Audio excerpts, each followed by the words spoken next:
What's good? What's good? I'm back. Yours truly, one and only Paul Pickett, host of the Paul Pickett Podcast, aka Triple P, aka the Common Sense Podcast, your source for music, sports, politics, world events, and much, much more.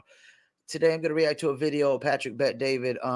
His title are "Muslims the Angriest People in the World," but he's talking about Muslim stereotypes and something that I said that Muslims and Christians have in common, and that is the pushback on transgenderism and indoctrinating their kids in school with the LGBTQ community, Pride Month, and all that. But before we get into that, I want to give you a word from promopalace.biz. For music marketing and promotion? Then look no further than Promo Palace LLC, your one-stop shop for all music promotion services. Services include Spotify playlist pitching, YouTube video promotion, record pool promotion, blog placements, radio airplay promotion, SoundCloud promotion, and much more. With over 2,000 customers and over 10 years of experience in online promotion, Promo Palace LLC is a company you can trust. For more info, please go to promopalace.biz. See you there. That's right. You heard a beautiful lady. If you need online marketing promotions for your music product, brand, or service, please go to promopalace.biz. You see it scrolling below. Get marketing and promotions at promopalace.biz. All right, let's get into it. It's one of my favorite podcasters, the Patrick Bet David podcast, Valuetainment. I think that's my favorite, Valuetainment. And my number one favorite is probably the Black Conservative Perspective. And Valuetainment's another one of my top of the list. That's probably my top two, Patrick Bet David and Greg Foreman, Black Conservative Perspective. Let's get into it. Are going to get offended. We're going to talk about stereotypes. Last week I'm in the Bahamas. We took a couple hundred of our executive sales leaders there. We're having dinner one night with about 15 of us. The couple sitting right across from me, he's the same person that gave the Quran that I gave to Andrew Tate when I went to Romania. He's a Muslim. We start having this conversation about Muslim, Christians, stereotypes. Then all of a sudden it led to stereotypes. Are stereotypes accidentally given to different sects or communities or religions or ethnicities? Or is there some truth behind these stereotypes? He says, what do you mean by that? And he says, are you talking about that Muslims, terrorists, violent?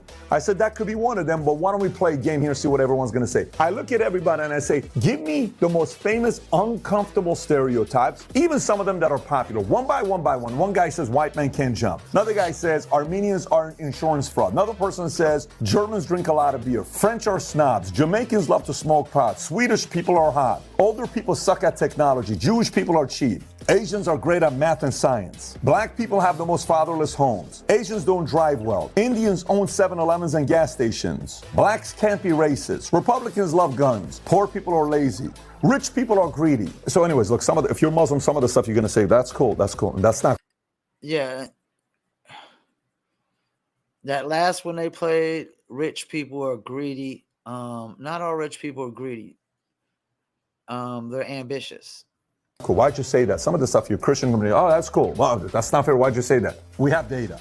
Top 5 countries in terrorism the last 50 years. Which countries marriage works at, which religion, which countries are the most angriest. We got so much different things to look at. But today's topic, a complicated one, we're going to talk about if some of these stereotypes about Muslim is true or not.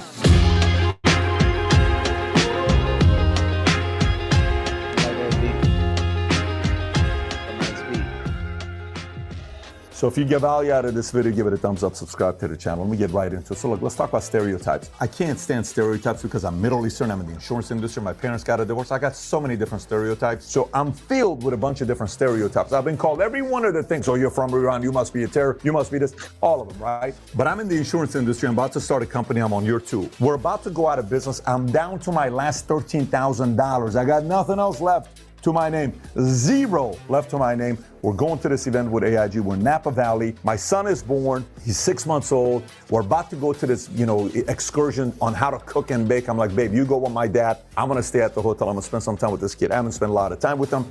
They go and they team up with the guy that was running the entire distribution of the company for AIG, big company. And they start having a conversation together and he brings up Armenians. And he straight up asks my wife, hey, how do you feel about Armenians? My wife is white. She says, what do you mean, how do I feel about Armenians? How do you feel about Armenians? There's so much Armenian insurance fraud, and there's so much of it linked that we're going through it at that time, and a lot of other companies were going through it. So she says, you know my husband's Armenian. He saes, I know. And my dad is listening to the conversation. Anyways, they come back. I'm messing around with my son, and I hear them in the living room at Napa talking. Don't tell Patrick. And first like, I have to tell him if he finds out. I have to tell him. She comes in, she says, babe, I have to tell you what just happened. My dad's like, I can't tell him this. I have to tell him what just happened. Such and such person asked me how I feel about Armenians because Armenians have so much insurance fraud. Boom. I'm furious. Now, the guy who said that ain't lying. That stereotype is actually true in Glendale and many parts of LA. You can look this up. Many companies have gone through this in many different. I personally have some stories of that as well.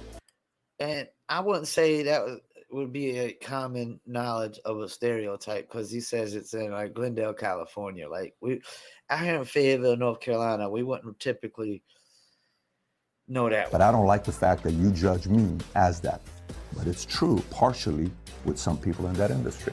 So I come back, we go back to the office. I'm calling everybody. I'm trying to find out what's going to happen here. All of a sudden, I find that him, the same guy, and their lawyer from this company are flying in just to meet with me.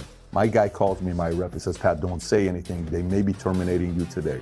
We're sitting in this conference room in Woodland Hills. He's sitting right across from me. He says, okay, let me just get right into it. I said, before you get right into it, I'd like to say something. He says, what's that? I said, rumor has it that you're uncomfortable with Armenians, and I'm half Armenian.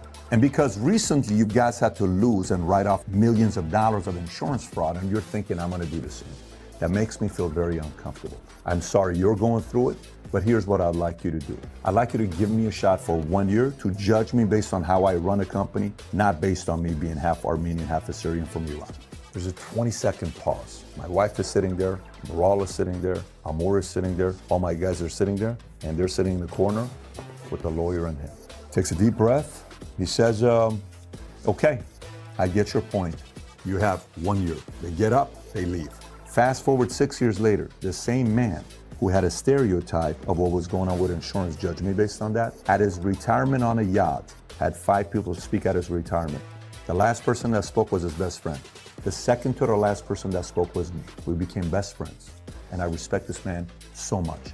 Why? There is truth here, but our job on whatever sect you are is to try to change it. So I share this with you to tell you, I've been through it, I don't like it, and I simply want to positively change it. So try to receive today's message in a way where you're open-minded. If you're open-minded, we can go through this together. Again, if you're not, don't watch the rest of it. Let's get right into it. So, is the stereotype of Islamic extremism a fair stereotype? According to a study done by French think tank, Islamist terrorist attacks account for 39.1% of the lives lost due to terrorism between 1979 and 2019. And as a matter of fact, here's where the top 5 countries are leading the way in terrorist attacks the last 50 years. Iraq has experienced the most terrorist attacks the last 50 years. Number 2 is Afghanistan. Number 3 is Pakistan. Number 4 is India. And last but not least, in the 5th spot, Syria. Okay, so you may say, Pat, give it a break. This is last 50 years. How about recent? No problem. I have that data for you as well. But I want you to be thinking about this. Out of these 5 countries, 4 out of 5 are mainly Muslim countries. And the one that is not is India. India is 80% Hinduism, 14% Muslim. So that's something to be thinking about on what the religion of those countries are. Well, let's look at 2021. When you look at 2021, top 10 countries in most terrorist attacks: Syria, Afghanistan, DR Congo, Iraq, Nigeria, India, Myanmar, Pakistan, Somalia, and Yemen. And if you look at the religion by each country, Syria is 87% Muslim, Afghanistan is 99.7% Muslim, DR Congo is only 1.3% Muslim, Iraq is 95 to 98% Muslim, Nigeria is 50% Muslim, India is only 14 to 15%, we talked about it earlier, Myanmar is 4.3% Muslim, 96.5% Pakistan are Muslims, in Somalia it's 99%, and in Yemen is 99%. So one may say, well, according to this,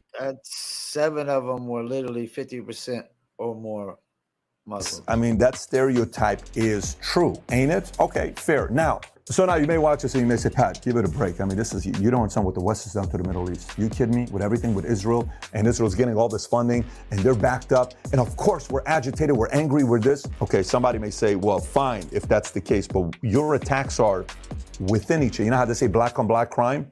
This is Iraqi on Iraqi crime. This is Afghani on Afghani crime. Not all of it, but most of it, it's happening internally. So then they said, well, what's the history behind it? How did the Middle East get so violent? And as a matter of fact, we pulled up who are the most angriest people in the world. Middle Easterns are so angry. I said, pull up the data. Let's see what Statista Pew Research says about this. And here's what it actually says. Here we go. So the world's angriest countries, number one is Lebanon, 49%. Number two is Turkey, 48%. Number three is Armenia, 46%. And some tells me Armenians are going to be angry because they're not number one on this list. It kind of made you angry, right? Apparently Armenians, if you're watching this, we're angry. Now, if some of the Armenians are watching this one, like, I don't know if I can argue that because you're pretty angry people sometimes. Fair, maybe we can call it passionate. Number four is Iraq, then Afghanistan, then Jordan, then Mali, then Sierra Leone. By the way, and majority of these countries are Muslim, obviously not Armenia. It's a fair question to ask, why is it that the leading countries in the world that are angry are Muslim? Majority of them at least. That's a fair question to ask. So let's take a look at the history on why the Middle East is so violent. The instability in the Middle East started with the collapse of the Ottoman Empire. This is what the Ottoman Empire looked like when it was collapsed at the end of World War I. It was a deteriorating 600-year-old empire, entered World War I on the Central Powers, and that was the straw that broke the camel's back. And by the way, this is not that long ago. This is like maybe 100 years ago, 1916, 1917, 1918. Look who was in the Ottoman Empire when you look at the map here. Hungary, Slovakia, part of it. Croatia, Serbia, Romania, Bulgaria, Moldova, Ukraine, Turkey, Georgia, Azerbaijan, Iraq, Syria, Jordan, Israel, Lebanon, Egypt. I mean, I can keep going. This is massive when you look at this. Yeah, and the collapse of the empire created a power vacuum in the Middle East. The new borders in the Middle East after the Ottoman Empire collapsed were determined by the Sykes-Picot Agreement. This agreement was between Britain and France that was signed in 1916. The agreement divided the Middle East into spheres of influence for two countries. Britain would control Iraq and Palestine, while France would control Syria and Lebanon. So if you look at the Sykes-Picot Agreement right here, you would notice that the pink is the British rule, the navy blue is French rule, and then you got the Russian rule and some of the other guys that's out there. But while this is going on, the Balfour Declaration, a statement issued by the British government in 1917, promised to support the establishment of a Jewish national home in Palestine, where they wanted a place that was safe for them. And at the same time, the League of Nations mandates a system of international administration was created after World War I with mandates that were granted to the victorious powers, and they gave them responsibility for governing the former Ottoman territories. So in other words, the Western powers played a major role in determining the new borders in the Middle East, motivated by several factors, including their own strategic interests, the pursuit of oil, and the desire to protect the rights of the Jewish people, which, by the way, some people say, well, do you see, Pat? All they wanted was our oil. I don't disagree. You're right. In Iran, the same thing happened. British Petroleum in Iran. Hey, we own the oil. Shah's like, what are you talking about? This is our oil. No. You need us. Without us, you can't do this yourself. We're very smart. We got this. You can kind of pump the brakes. And that kind of pissed off the British Empire. Wait a minute. You need us. No. We got this. So that's the part that there is a valid point of the argument that the West kept trying to control, saying, we know how to handle this. You don't know how to handle it without us. So this led to a role of determination of the new borders in the Middle East. The Western powers were aware of the oil reserves in the region, and they were eager to control them. This led to create borders that would give them access to the oil. These borders did not reflect the ethnic or religious divisions within the region, and this led to the rise of sectarianism. So if you've never heard the word sectarianism, think about segregation. Segregation is by sects, by color, communities, by nationality. Sectarianism is more by religion. So again, it's not a positive word. All you religious people go here, you guys go here, you guys go here kind of thing, right? So Sunni and Shia are the two main branches of Islam, and they've been divided for centuries. The split between the two dates back to the death of Prophet Muhammad in 632 AD. After Muhammad's death, there was a disagreement over who should succeed him as a leader of the Muslim community. Sunni Muslims believe the successor should be chosen by the community, while Shia Muslims believe that the successor should be a descendant of Muhammad. Let me stop there for a second. The only problem I have with that is, how do people know who are descendants of Muhammad today? And how do we know that he even existed? Like, we really don't even know if Jesus existed. And how would you know descendants of Jesus unless you have DNA to compare it with and whatnot? That's the problem I have with some of these things. Like, if these people did exist, how do we know that these people are descendants of them? Agreement led to the split between Sunni and Shia Muslims and it has been a source of instability and conflict ever since. So like earlier we talked about the Sykes-Picot Agreement, this led to the creation of states with large Sunni and Shia populations that were controlled by families appointed by the Western powers, again, authoritarianism. And since then, this has led to endless civil war between the two. So while all this stuff is going on, in 1948, you know what ends up happening? Israel gets granted their own country in the Middle East, leading to the Arab-Israel War of 1948, which, by the way, you know when the war happened? A day after the announcement of Israel getting their own country. And, you know, I never realized and knew that Israel was that young of a country that, like, I don't know what they called Jerusalem before Israel, since Jerusalem is in Israel, like whatever the country or the borders was. Maybe there wasn't no borders. But yeah, like you would have think it would already been its own country. But it wasn't. And that's only 1948. I mean, that's literally only 70-something years ago. May 15th, 1948 is when the war began, a day after Israel declared its independence. So while this was announced, the Arab states invaded Israel on all fronts, but the Israelis were able to repeal the invasion and even conquer some territories. The war ended on July 20th, 1949. It lasted a little over a year with the signing of armistice agreement between Israel, Egypt, Lebanon, Jordan, and Syria. This led to the displacement of hundreds of thousands of Palestinians. The war also left a legacy of mistrust and animosity between Israel and Arab states for obvious reasons, and its consequences are still felt till today. Another factor here to consider is the role that Cold War played in the instability. And thing is Jerusalem's been conquered so many times, man. People have been fighting over that forever.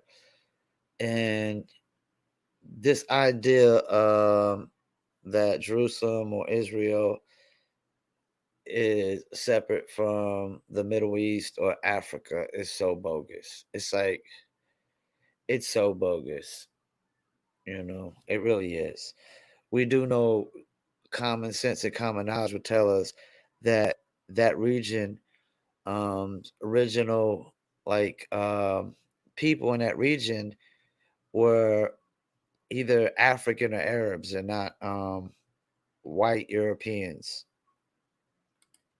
Of the Middle East. Both the U.S. and Soviet Union supported different sides in the Arab-Israel conflict, and this led to constant proxy wars, similar to what's going on right now with Ukraine and Russia, where the U.S. is kind of defending Ukraine and maybe China is defending Russia. Just think about similar situations taking place with what was taking place at that time. So obviously it doesn't stop there. Over the next 70 years, it's constant war after war after war, starting with the 1956 Suez Crisis, a war between Egypt, France, and the UK. Then you have the 1967 Six-Day War between Israel and a coalition of Arab states. Then you have the 1973 Yom Kippur War, a war between Israel and a coalition of Arab states. Then you have the 1979 Iran-Iraq War, which was obviously between Iran and Iraq, leading after the revolution when the Shah was in exile. And this war ended in 1988, a 9-year war. By the way, from 1979 till 1988, I lived in Iran, in the capital.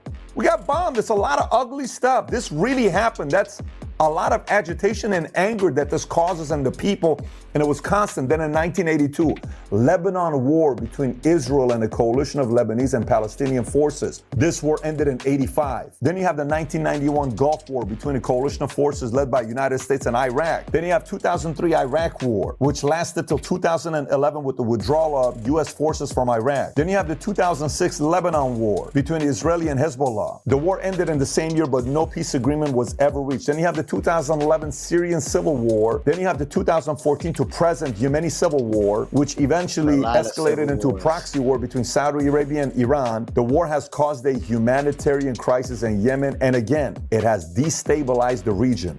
When you think about this, the rise of Islamic terrorism over a 7-year period, this is like constant. And according to a 2022 study by Stockholm International Peace Research Institute, the Middle East and North Africa region has experienced the most warfare in the world the last 50 years, and the study found that the region has accounted for 38% of all armed conflicts between 1970 and 2021. It also found that the Middle East and North Africa region has experienced the most fatalities from warfare the last 50 years. Study also found that the region has accounted for 44% of all fatalities realities during that same period. So then I said, let's take a look at a couple other things. When it comes down to Islam as a religion, what is the overall divorce rate for Islam versus others? Well, the overall divorce rate in America is roughly 39%, right? Protestants are 33%, Catholics are 22%, Muslims are 13%. How often do you hear about Muslims getting a divorce? 13%. Hardly never. They're big on family values, and maybe of the 20,000 people that converted in America to Muslim Americans, 75% are women, 15,000.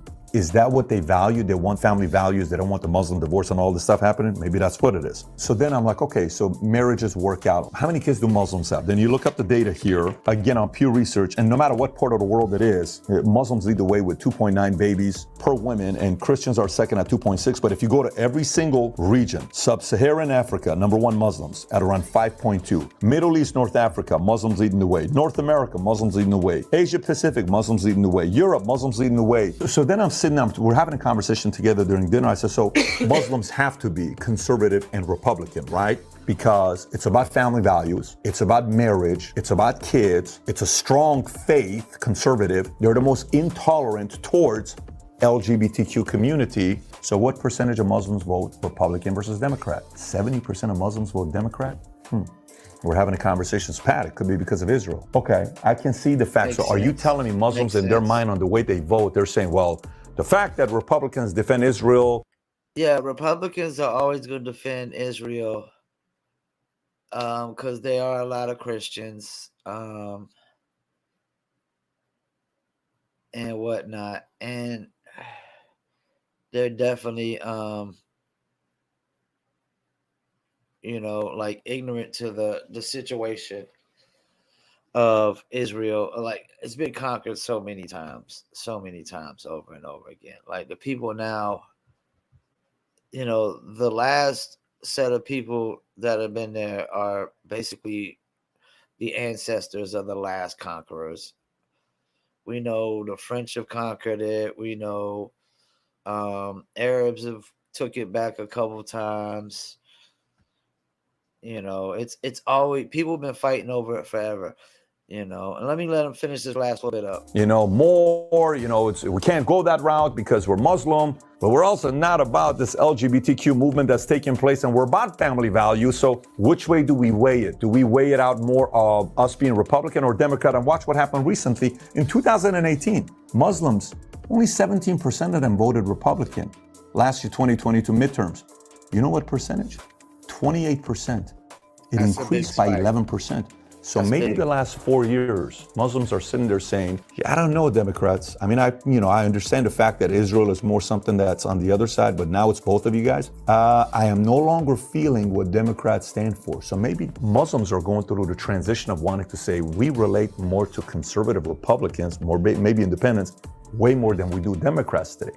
Is that an evolution that's taking place today? Who knows? That's what the data says, according to Wall Street Journal. You understand where I'm going, where my thought process is going, right? I mean, I'm processing this for myself. And at the same time, I said this on a few videos, like the video where the teacher in Canada was trying to scold the Muslim kid for skipping school during Pride Month and whatnot. I said, see, one of my rap partners is Muslim. And, I'm just applying common sense and common knowledge to know that they are going to push back on transgenderism a lot harder than Christians. I've stressed this, that Muslims are Muslim 7 days a week. It's not a part of their life. It's their way of life. A lot of Christians it's only part of their life. They're not Christians 7 days a week. They're part-timers. They're not as devout as Muslims are. So he's basically touching on where I'm going with it, that if this keeps up, no matter what, if Republicans support Israel or not, if it keeps up with pushing transgenderism and LGBTQ community and pride flags in the schools, Muslims are going to push back on that. They're going to probably vote Democrat less and less and less and less. And that's the thing, man. I think, like, if Democrats didn't have this transgenderism that they're pushing, they might be good to go. They might be good to go with Muslims still vote for them, and people might not be looking at them so sideways. But I think just the transgenderism alone and trying to force it on the kids, the LGBTQ community on the kids, that issue alone is going to sway a lot of Muslims to vote Republican, a lot of Democrats to vote Republican. People are gonna get tired of that shit after a while because you keep trying to force it upon everybody. You keep trying to force them to agree, accept, and support it. And that's transgenderism. I would never agree, accept, or support. I accept it as gay people in society. I just don't agree with it, and I don't support it. But this transgenderism, it's a whole different thing. I'm looking at some of the churches, Christian churches in America, like one of them being thousands of Methodist churches flee over rift. What's going on? This is an article from Christian Post. In the last couple of months, thousands more houses of worship have left the United Methodist. And that's the thing about the Christians. Like I said, they're not all full-timers. They're all, some of them part-time. They're they change. Like the Bible tells you what you're supposed to accept and not accept, and they choose to ignore it. So they're not really Christians. They're just, bend the words to fit their narrative, to fit their outlook. Church having their disaffiliation votes approved by their UMC conferences. Updated total shows that as many as 6,000 churches have fled the UMC in the last couple of years. That's a lot of churches. And the issue shows no signs of slowing down. And even a Christian Post reporter, Michael Grabowski, said the following: for the last several decades, the United Methodist Church has been in a big debate about whether to change its official stance on LGBTQ issues. Currently, the UMC prohibits the blessing of same-sex unions and the ordination of non-celibate homosexuals. So Methodists are sitting there saying, well, the direction you're going, you've been a little bit too comfortable with LGBTQ. That's not part of our religion. Christians are going through it. Catholics are going through it. I had one of my guys today send me a picture about a big church in D.C. that has a big pride flag. This is the National City Christian Church from D.C. This is taking place. At the same time, recently, Bishop Strickland keeps pushing the envelope. He's out of Tyler, Texas, and he's on the heels of apostolic visitation. The Pope is not happy that this bishop from the Catholic Church is pushing the fact that we shouldn't be LGBTQ. So then are Muslims, conservative Christians, some of these real conservative Catholics are coming together and saying, listen, we're tolerant to a lot of things. We are not tolerant to LGBTQ being okay with all this other stuff. Maybe Muslims, conservative Christians, and these guys are finding each other. Kind of weird. They're similar. I've been saying that. I said it probably a month or so before he even did this video. Maybe a couple months ago. I've talked with a couple friends about this and just, putting common sense and common knowledge to this and knowing how Muslims are, like 7 days a week, praying 2-3 times a day, the fasting, Ramadan, all that stuff. They're not going to go for that. They're not going to, Muslims aren't going to allow anybody to indoctrinate their kids but them. And Christians, like I said, they're part-timers. They're not all full-timers. Now, if you like my sister and my brother-in-law, they're not about to let you indoctrinate their kids. And they're real Christians. They're just great, decent human beings, raise their kids right from wrong, teach their kids to not hate, and things of that nature, man. But they're not going to let you indoctrinate their kids with things they disagree with and whatnot. And I think, and that's the thing, I'm not religious at all. My religion would be natural law, the laws of nature, Like, if animals don't do it, to me, it doesn't exist. It's not supposed to be done. It's just man just trying to damn, if you could think it, they do it. That's the problem, man. If we think it, we will do it or attempt to do it. But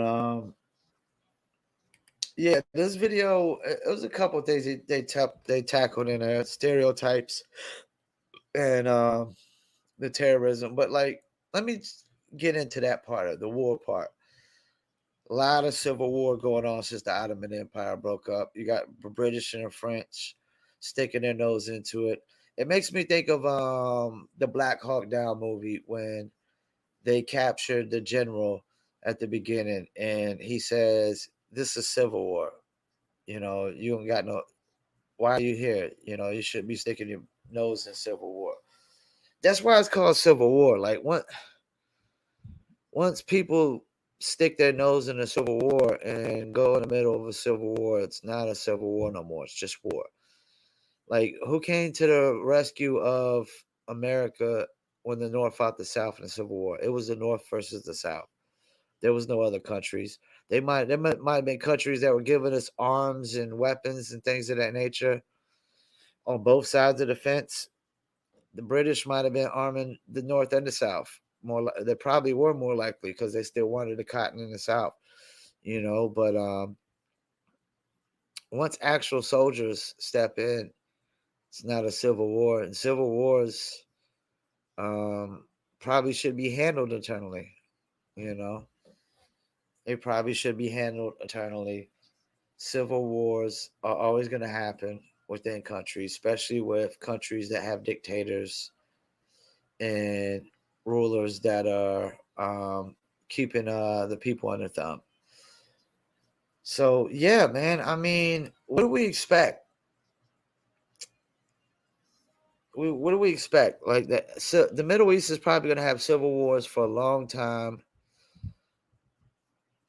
We broke up the Ottoman Empire. Which was probably that's the thing. We don't like empires.